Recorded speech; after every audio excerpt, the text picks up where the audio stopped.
ating binalikan ng kasaysayan, si John the Baptist or the baptizer was beheaded by Herod. Tapos si Jesus ay biglang sumulpot sa kawalan, biglang naging sikat, at sabi ng iba, ito si Juan na nabuhay muli sa katawan ni Jesus. At yun din ang pininiwalaan naman itong si Herod, kaya't magkakaroon ng encounter with Jesus. But let's go back to the story of John. Bakit nga ba siya napugutan ng ulo? Dahil lagi niyang ipinapamukha kay Herod, yung hari, na against the law of Moses ang ginagawa niyang pakikisama sa kanyang hipag na pinakasalan naman niya. Nagkimkim ng galit si Herodias na naging asawa ni Herod, kaya't gustong-gusto niyang ipapatay si John. Pero wala siyang chance dahil iginagalang at pinapahalagahan ni Herod si John.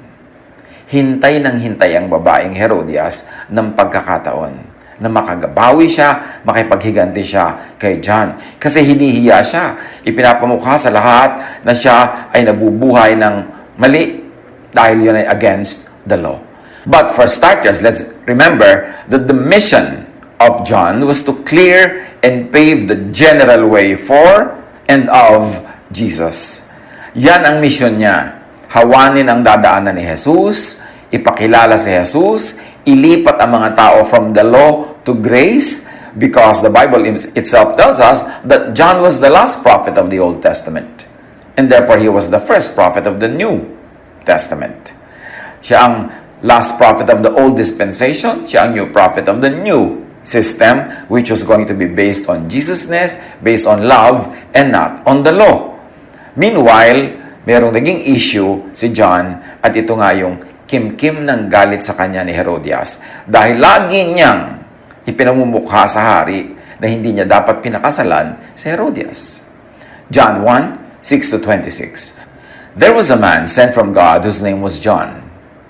He came as a witness to testify concerning the light, so that through him all might believe. He himself was not the light.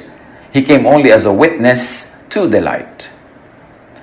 John testified concerning Jesus. He cried out, saying, "This is the one I spoke about when I said, 'He who comes after me has surpassed me, because he was before me.'" Out of his fullness we have all received grace in place of grace already given.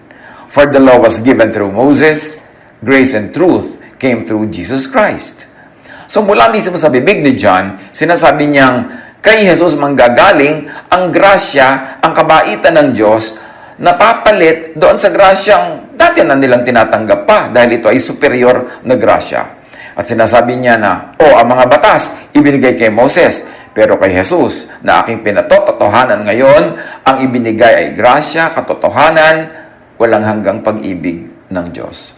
So kahit kay John, nililinaw niya na may bago ng panahon, may bago nang nangyayari. Yung dating grace ay nadagdagan pa ng tunay na grace through Jesus, at yung dating law ni Moses ay pinalitan na ng grace through Jesus. So tinanong siya ng mga nag-iisip kung sino nga ba siya, itong si John. Hindi naman nila kilala siya eh. Finally, they said, "Who are you?" John replied in the words of Isaiah the prophet, "I am the voice of the one calling in the wilderness, make straight the way for the Lord." So out of the mouth of John, sinabi niya kung anong kanyang mission. Hawanin ang daan ni Jesus. Siya ba ay nagstay sa mission na yon? O may nangyari somewhere along the way? But John got embroiled on a personal, local, legal issue. He offended Herodias, a very dangerous woman who was the present queen de facto because the king married her. Mark 6:21-25, sa pagpapatuloy ng kwentong ito, subalit nagkaroon din ng pagkakataon si Herodias na ipapatay si Juan nang sumapit ang kaarawan ni Herodes. Si Herodes ay nagpahanda ng malaking salo-salo at inanyayaan niya ang kanyang mga opisyal, mga pinuno ng hukbo at ang mga pangunahing mamamayan ng Galilea. Nang pumasok ang anak na babae ni Herodias at nagsayaw, labis na nasiyahan si Herodes at ang mga panauhin, kaya't sinabi ng hari sa dalaga, "Hingin mo ang anumang nais mo at ibibigay ko sa iyo." Naipangako rin niya sa dalagang, ibibigay ko sa iyo ang ano manghingin mo, kahit pa kalahati ng aking kaharian. Kaya't lumabas ang dalaga at tinanong ang kanyang ina, ano po ang hihingin ko? So obviously, yung mga kababayan nasa ibang lugar, kaya lumabas pa itong sumayaw na babaeng ito sa kanyang nanay, at tanong-tanong niya, kahit ano po hingin ko? Up to half of his kingdom. Ano pong hihingin ko? Ang ulo ni Juan na taga-bautismo. Sagot ng ina.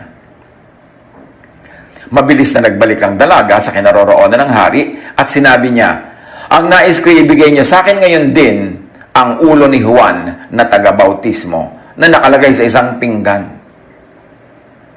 So finally, Herodias got her chance for personal revenge because this John, the baptizer, was always accusing her. Laging inuungkat yung batas ni Moses na siya ay lumalabag sa batas na ito.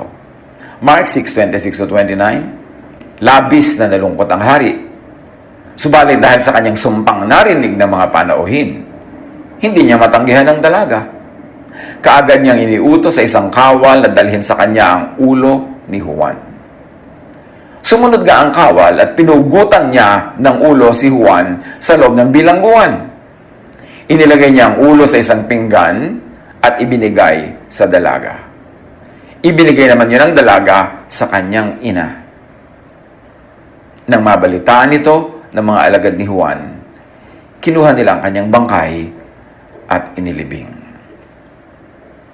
John's great ministry to clear the way for Jesus was abruptly ended. John's choice of one battle, this time against Herodias, cut his war short. Maiksing kwento, pero maraming leksyon na pwede nating mapulot sa kwentong ito, maging para sa buhay natin ngayon. Lesson 1. Choose your battles. Especially if you have a big war. Kung meron kang malaking-malaking misyon, may malaking-malaking project, may malaking-malaking ambisyon, merong malaking-malaking pangarap, piliin mo ang mga gulong papasukin, piliin mo ang mga taong babanggain, piliin mo ang mga issues na ipaglalaban, dahil baka ma-defocus ka from your big mission at sumabit ka dun sa mahalaga rin namang misyon, pero hindi kasing laki at kasing halaga nung tunay mong misyon sa buhay. So halimbawa, estudyante ka, anong misyon mo? Gumraduate, di ba? Matapos na ng pinakamadaling panahon. O anong yun mga ibang mga pwede mong mapagkalibangan na magaganda rin namang gawin pero makakadelay sa iyong graduation o baka hindi ka pa matuloy gumraduate. Nag-asawa ka. Ang goal mo magkaroon ng tahimik, payapang buhay, kapiling ang iyong asawa at ang mga magiging anak ninyo. Anong mga giyera, anong mga project ang pwede mong pasukin na makakaabala doon sa malaki mong mission? Ano talaga ang malaking mission mo sa buhay? Dapat may i-define. May malaking mission tayo for the hour, for the day, for the week, for the month, for the year, probably for a period of many years, for a decade, and for a whole lifetime. Define your big war so you can define the battles that are worthy of your labor, of your time, of your resources. Proverbs 26:17, like one who grabs a stray dog by the ears is someone who rushes into a quarrel not their own. Ito bang sinuot ni John the Baptist, John the Baptizer, na issue against Herod and Herodias was really the main issue of his life? Was it really the main mission given to him? O nalibang din siya? Siya ba ay na-defocus? Nasa atin yan para pag-isipan, para suriin. He was the last prophet of the old order. He was the last prophet of the law. And at the same time, he's the first prophet of grace.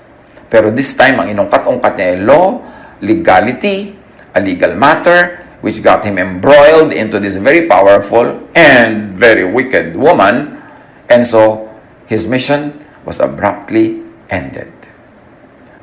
Acts 6:2-4, kaya tinipon ng 12 ang buong kapulungan ng mga mananampalataya at sinabi sa kanila, Hindi namin dapat pabayaan ang pangangaral ng salita ng Diyos upang mga siwa sa pamamahagi na ikabubuhay. Nung kasing una, sa panahon ng first generation na Christians, meron silang mga charities. They put all of their resources together, tapos bumibili sila ng mga pagkain para sa lahat ng gutom. Hinahati-hati nila ang kabuhayan ng lahat ng members at ibinibigay sa mga nangangailangan. Pero nakahalata yung mga 12 disciples na sobra na silang nasasangkot sa administrative business. Kung sino ang tatanggap ng ganitong tinapay, kung gaano kalaki ibibigay na parte sa ganung byuda, paano magpapakain ng mga tao, etc., etc. Napapabayaan na nila yung tunay nilang big war. And that was to preach and to pray. So sabi na, teka, nakakahalata kami, nawawala kami sa tamang mga giyera ng buhay namin dahil nasasangkot kami sa mga bagay na ito. Hindi naman dahil hindi mahalaga ang mga bagay na ito, pero hindi yan ang pinakamahalaga naming calling. So, pipili tayo ng mga taong gagawa niyan, mag-a-administer niyan. Dahil ang tunay na calling ng mga spiritual leaders is to teach, to preach, and to pray. At yung prayer na yun, need not be public. Pwedeng private prayer nila yun, tulad ng prayer ni Jesus. Pero pagka yung leader mo, yung preacher mo, yung teacher mo, gusto mo pa rin na siya ang didistribute lagi ng mga tinapay, mga pagkain, mga relief goods. Gusto mo siya pa rin ang lahat ng gumagawa ng mga kasalan, mga libing, mga program. Gusto mo umaaten siya ng lahat ng mga programa, mga birthday, mga anniversaries. Mawawala na siya ng oras manalangin at mag-aral para makapagturo ng mabuti. So if you like quality spiritual leadership, you must set your spiritual leaders free from administrative and ceremonial business of the church. So, ang ginawa nila, there was a choice between teaching, preaching, and administrative work. So, they assigned administrators, they assigned managers and supervisors para gawin yun so that they would be free. Again, what is your big war? Kasi yung battles are the little fights that comprise a big war. Pero kung ikaw ay nasangkot sa mga little battles, hindi ka natuloy nag-survive doon, paano mo magagawa yung big war mo? Kaya mga kapatid, sabi nila sa pagpapatuloy ng kwento, pumili kayo sa mga kasamahan ninyo ng 7 lalaking iginagalang, puspos ng espiritu at matatalino upang ilagay namin sila sa tungkuling ito. Samantala, iuukol namin ang aming panahon sa pananalangin at sa pangangaral ng salita. Ayaw nila mag-focus, they wanted to stay focused on their big war. So they gave the little battles, specific battles, to lieutenants, to generals, to other platoon leaders. Acts 5:38-39. Kaya't ganito ang payo ko. Huwag din yung pakialaman ng mga taong ito, hayaan ninyo sila. Kung ang kanilang plano o kilusan ay mula sa tao, ito'y kusang maglalaho. Ngunit kung ito'y mula sa Diyos, hindi ninyo ito mahahadlangan. At lilitaw pang kayo'y lumalaban sa Diyos. Payo ng napakatalinong Christian leader doon sa mga ibang leaders ng church na pinipilit pakialaman yung mga mission nila Pedro. Gusto nilang pigilin. Mga Jewish leaders ito na pinipigil nila yung mga Christian leaders. At sabi ng isang matalino sa kanila, kung ang ginagawa nila, pang tao lang, galing sa tao, mamamatayan ng kusa, huwag niyong problemahin. Pero paano kung galing sa Diyos? Ang ginagawa nila, di kakalabanin niyo ang Diyos. So, ang sinasabi lang niya dito, let's focus on the big war. Let's not get lost in the little battles because we might lose sight of the major, important thing in our life. Huwag yarahin ang may mga katuroang kakaiba sa karaniwan. Kasi di ba ang Christianity, kakaiba sa Jewism, kakaiba sa karaniwan, kaya't pinatay nila si Jesus, kaya't kanilang hinabol at inuusig ang mga unang mananampalataya. Kasi kakaiba nun. At kahit ngayon, maaaring establish ka na sa church, establish ka na sa religion mo, may maririnig kang kakaibang teaching, huwag mong girahin, huwag mong ilaban ng patayan yan. Kasi kung galing yan sa tao lamang, mawawala rin yan, matutunaw. Pero kung galing sa Diyos, ano naman ang malay mo? Kung ang galing talaga sa Diyos ay yung dati mo nang alam o itong bagong dumarating a refinement of what you already previously know. Ganon noon ng Jesus' teachings. Kakaiba, labas sa kahon, revolutionary. Kaya galit na galit ang mga traditional thinkers and theologians. Revolutionary ang Christianity. Kakaiba, labas sa kahon, labas sa Judaism, labas sa tradisyon. Kaya lang, nag-backslide ang marami into Mosesness, Phariseeness.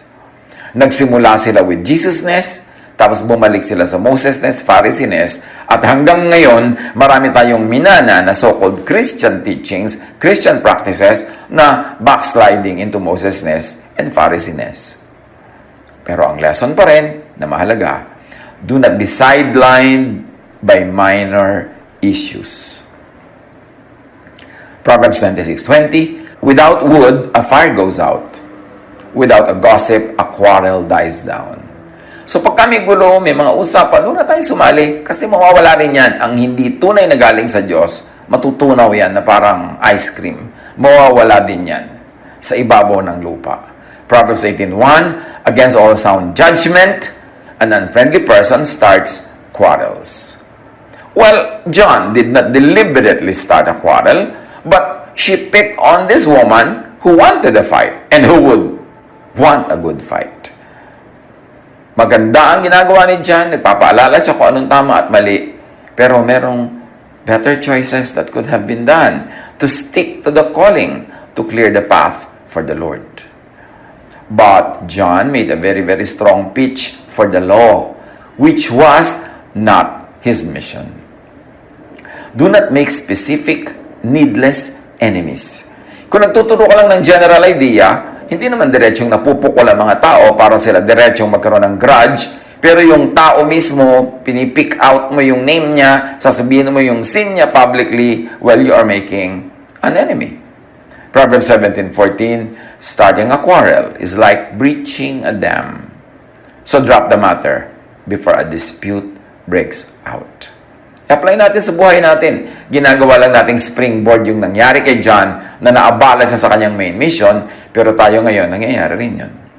Maraming beses naabala rin tayo from our main missions in life. Another lesson, do not needlessly walk into danger.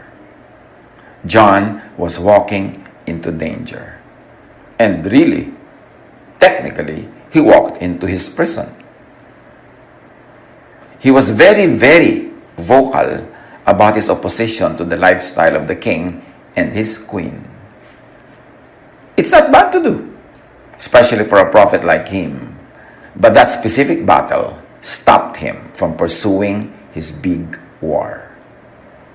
Proverbs 20:30, it is to one's honor to avoid strife. Marami pa naman ngayon, idol nila si John the Baptist, kaya mahilig din silang mang-away, mahilig din silang manduro, mahilig silang mag-ungkat ng mga kasalanan ng iba, mahilig silang gumawa ng ganitong uri ng mga battles. Kasi akala nila, tamang-tama ang ginawa ni John eh. Pero tanungin natin ang mga sarili natin, pag-aralan natin, tamang-tama nga ba yun? O nakaabala sa tunay niyang malaking mission?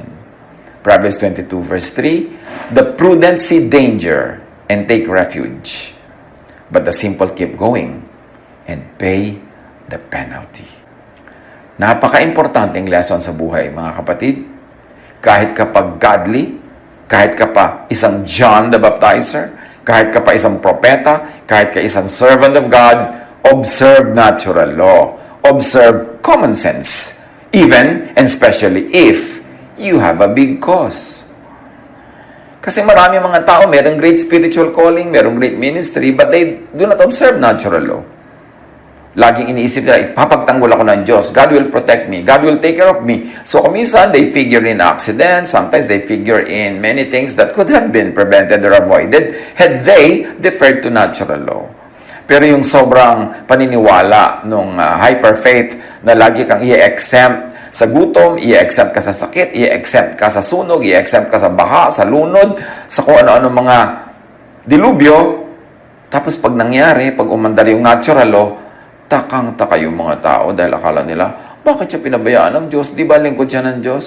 Bakit tayo pinabayaan magutom ng Diyos? Di ba nagmi-mission tayo? Pero yes, Pero meron ka bang itinanim para anihin mo nang habang nasa mission field ka? Meron ka bang ginawang paghahanda para meron kang bunutin pag kami nangangailangan? O wala at ispinasa Diyos mo in the sense na kinalimutan mo that God is the author of natural law. Na pag wala kang tanim, wala kang aanihin. Importante, lalo't mahalaga ang spiritual mission is to respect natural law, to observe common sense. Spiritual callings, missions, ministries, high causes do not exempt even anointed persons from natural law. Kaya minababalitaan tayo, very sad na mabalitaan, na meron talagang mga very godly people, napakahalaga ng kanilang mga mission sa buhay, pero bigla-biglang nai-interrupt ang buhay nila with sudden, unexpected departures because natural law took effect, because natural law was ignored. Ngayon, meron namang super ingat na, ginawa na lahat ng ingat, may nangyari pa rin hindi maganda sa kanyang buhay, meron din naman kasing tinatawag si Solomon na time and chance. So, i-observe mo ang natural law hanggang kaya mo, pero pag hindi pa rin yun nag-work at meron pa rin nangyaring hindi mo inaasahan, meron pa rin namang isang law at work yung the law of time and chance. Solomon was very clear about that teaching. Luke 14:28-30. Kung ang isa sa inyo ay nagbabalak na magtayo ng tore, hindi ba siya uupo muna upang magplano at kwentahin kung magkano magagastos niya upang matiyak kung may sapat siyang pera para maipatapos sa kanyang ipapatayo? Baka matapos ba ilagay ang mga pundasyon na hindi naman mayari ang tore? Siya'y kukutyain lamang ng lahat ng makakakita niyon. Sasabihin nila, ang taong ito ay nagsimulang magtayo, ngunit hindi naman naipatapos. So, kahit malaki ang misyon, mahalaga ang tore, kailangan observe natural law, observe common sense, magplano, magpondo, at mag-ayos ng administrative issues of the project. Very important pa rin na lesson dito. Observe time and chance as part of natural law. Tulad na ating binanggit kanina. Mag-ingat na mabuti para hindi mangyari ang mga ayaw. Pero kuminsan, sa kabila ng pag-iingat, may nangyayari pa rin ayaw kasi nga may time and chance. Sabi ni Solomon sa Ecclesiastes 9:11, I have seen something else under the sun. The race is not to the swift or the battle to the strong, nor does food come to the wise or wealth to the brilliant or favor to the learned. But time and chance happen to them all. So meron daw talagang swerte. Meron daw malas. Yan ang sinasabi ng Ecclesiastes 9:11. Pero, bihira na mangyari ang swerte at malas na yan. Most of the time, ang iiral ay natural law, so gawin natin kung anong practical, kung anong wise, kung ano ang marapat. Proverbs 16:33, the lot is cast into the lap, but its very decision is from the Lord, meaning it is from natural law. Job 4:8, as I have observed, those who plow evil and those who sow trouble reap it. Yun ang natural law. Yun ang mas umiiral, yun ang mas normal. Kung anong itinanim, siyang inaani. The sudden death of John necessitated Jesus' sudden entry into public ministry. Yun ang nangyari. Namatay bigla si John, kaya kinailangan agad na si Jesus ang mag-take over doon sa movement. Matthew 14:1-2. At that time, Herod the Tetrarch heard the reports about Jesus, and he said to his attendants, this is John the Baptist. He has risen from the dead. That is why miraculous powers are at work in him. So you see, right after John died, Jesus became very public, and up to now, we have to study if that was the best for the ministry or not. But John was suddenly gone, so Jesus suddenly took over the movement. Matthew 14:13-14, when Jesus heard what had happened, yan ay nung namatay si John, he withdrew.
withdrew by boat privately to a solitary place.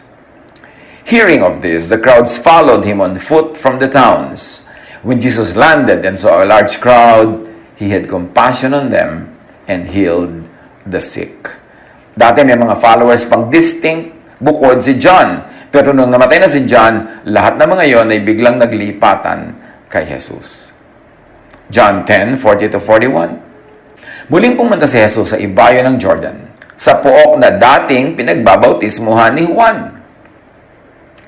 Habang naroon siya, maraming lumapit sa kanya. Sinasabi nila, si Juan ay walang ginawang himala, ngunit totoo ang lahat ng sinabi niya tungkol sa taong ito. At do'y maraming sumampalataya kay Jesus. Paano kaya kung lumawig at humaba pa ang ministry ni John the Baptizer at hindi siya biglang nalagutan ng buhay? Mas naging handa kaya ang mga tao? Mas na-clear kaya ang daan? That we will never know because that was not what happened. But the question is, was the ministry rushed prematurely? Luke 9:1-7. Tinipon ni Jesus ang 12 at binigyan sila ng kapangyarihang magpalayas ng mga demonyo at magpagaling ng mga may sakit. Isinugo sila ni Jesus upang mangaral tungkol sa paghahari ng Diyos. Saan man sila mapunta, ipinapangaral nila ang magandang balita at pinapagaling nila ang mga may sakit. Ang mga nangyayari ay nabalitaan ni Herodes na pinuno ng Galilea, nabagapag siya sapagkat may nagsasabing muling nabuhay si Juan na taga-pagbautismo. Apply sa personal life ang lahat ng mga itong butil-butil na hinihimay-himay natin. Tumatangka, humahanap tayo ng pwedeng matutunan na lesson para sa atin ngayon sa mga nangyari noon na pagkapugot ng ulo kay John the Baptizer. At tulad nga ng sinabi natin, ang isang napakahalagang lesson that can be learned is to focus on your major project. Ano ang major project mo tungkol sa iyong personality, sa iyong education, sa iyong skill, sa iyong training? Anong major project mo tungkol sa iyong family life, sa iyong married life, sa iyong social life? Ano ang major project mo about your life, about your ministry, about your service to God? Anong major project mo about your love for country, for the arts, for anything, for technology? Know it and focus on it. Maiksi ang buhay dito sa mundo, dapat walang masayang na oras, at lalong dapat hindi bigla kang maputulan ng buhay nang wala sa script, wala sa panahon, dahil pumasok ang law of nature or sumingit ang time and chance. Do not start and make needless battles along the way. The less battles you make, the more you can win your big war dahil hindi ka madidistract, hindi ka maabala. Do not get beheaded for whatever reason. Avoid that and get your mission cut short in the process. Pag-isip-isipan natin, dapat lahat ng pinag-aaralan natin mula sa Bible ay maikonekta natin sa buhay natin ngayon. Iba man ang konteksto nila noon, iba man ang kanilang particular local truth, meron naman tayo ngayong particular and local truth natin into which we can universalize and contextualize the lessons from the distant past to make it relevant to our lives today. And that makes parts or the beautiful lessons from the Bible a living reality. Kailangan nating mahanapan ng kahulugan. Paano tayo napupugot-pugutan ng ulo nang hindi naman dapat kung tayo sanay umiiwas?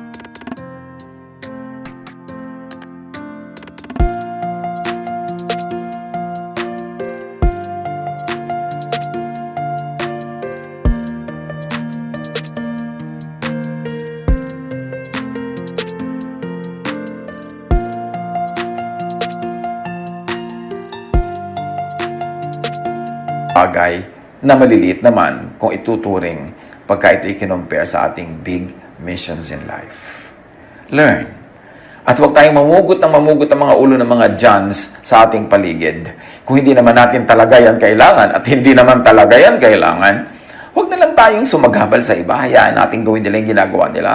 Huwag natin silang putulan ng pag-asa. Huwag natin silang alisan ng buhay, alisan ng hanap buhay. Let them live. At tayo naman ang atupagin natin is to do our calling. What is your calling?